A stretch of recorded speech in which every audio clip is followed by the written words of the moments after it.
Jiro here for Umbra Games. As comes with the territory of opening oneself to taking requests for reviews, I do get a few, let's say, challenges from those that either want to A, see if I'll actually do it, B, have an interest in bad games, or C, put me through a bit of torture. Or I guess it could be D, all the above.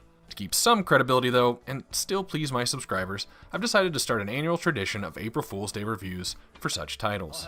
Thus comes our first request from Emma Grant from Madison, Wisconsin, and a review of Mary Kate and Ashley, Magical Mystery Mall exclusively for PlayStation 1, developed by InSpace and published by the now defunct Acclaim, released in October of 2000. Mary Kate and Ashley Olsen, who used to be posed as role models of sorts for young girls in the early 2000s, produced a series of video games with their multimedia company Dual Star Interactive.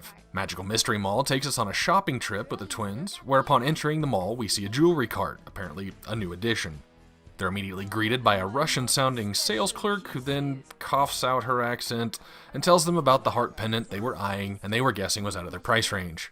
Turns out it's missing gemstones and she'll sell it to them for $5. The twins take the whole pendant, shaped like a heart, and each take a half, which then they're warned not to put it back together since it's missing gemstones. Of course they don't listen because they're friends forever and all that, and everyone in the mall becomes frozen in time, except for the twins and the clerk, who then tells them about the cool challenges some of the stores in the mall cleverly have in order to help them win those gemstones and break the spell.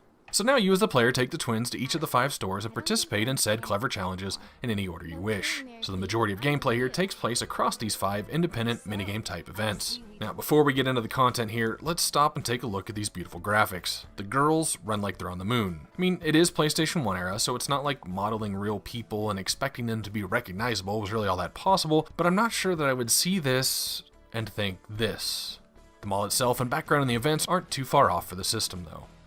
So let's look at game mechanics. There's a 50s themed cafe where you roller skate between counters serving food as requested. You have to be quick to get those tips, which is the criteria for success. With everyone in the mall frozen, I'm not exactly sure where these customers are coming from. I realize the girls are on roller skates, but man is the control unresponsive here. I suppose it would be too easy if the controls were actually precise. And it's best to have the audio up a bit because I did have a bit of trouble telling the difference in icons between a hot dog and a hamburger, especially when just trying to do things quickly.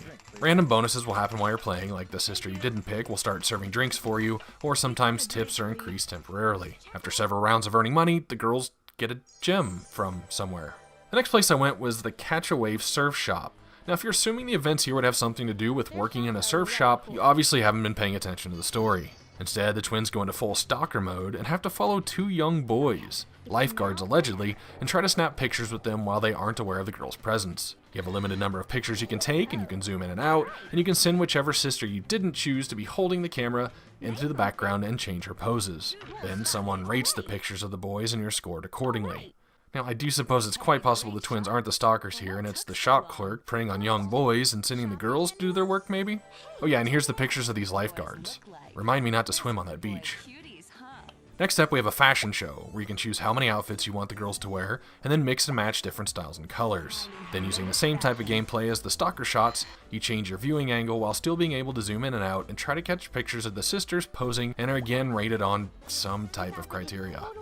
Next, it's a snowboarding shop in the mall called Just Say Snow, which apparently doesn't apply to prescription pills. Anyway, no, we're not working in the shop, and no, we're not stalking snow bunnies. Instead, we're actually snowboarding. You can pick your sister and then pick your board based on 3 different stats: speed, jump height, and turn speed. The only thing you're rewarded for seem to be finishing in first place, and you get to pick your opponent and see their stats, so going full speed for your board and low speed for your opponent, it's pretty hard to lose. As you go down the track, you have to try and get in between the flags, which give you a speed boost. If you miss a flag, it gives your opponent a speed boost. There are purple snowflakes on the course that I have no idea what they actually do. You have a jump button, which can help you clear areas that are missing snow, and the shoulder buttons will help you do extreme jumps of some nature, which I think are there for just, quote, fun.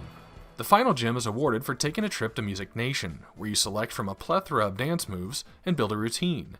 Pick a song, and then film your sister of choice and some backup dancers doing said moves. You control a camera angle like you did during the fashion show, and you trigger special effects like balloon things falling or laser beams. After doing a recording session, you then watch what you just recorded again while watching progress bars fill up with your success or failure. If you get the overall bar green, you win.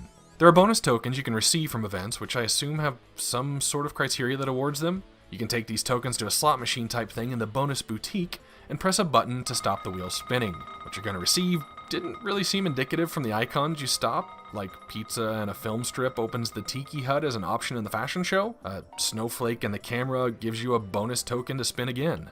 The cowboy hat and the question mark did the same. Really just kind of seems like an arbitrary mess. But it has replay value because now you have a reason to go back and do those events again for more tokens.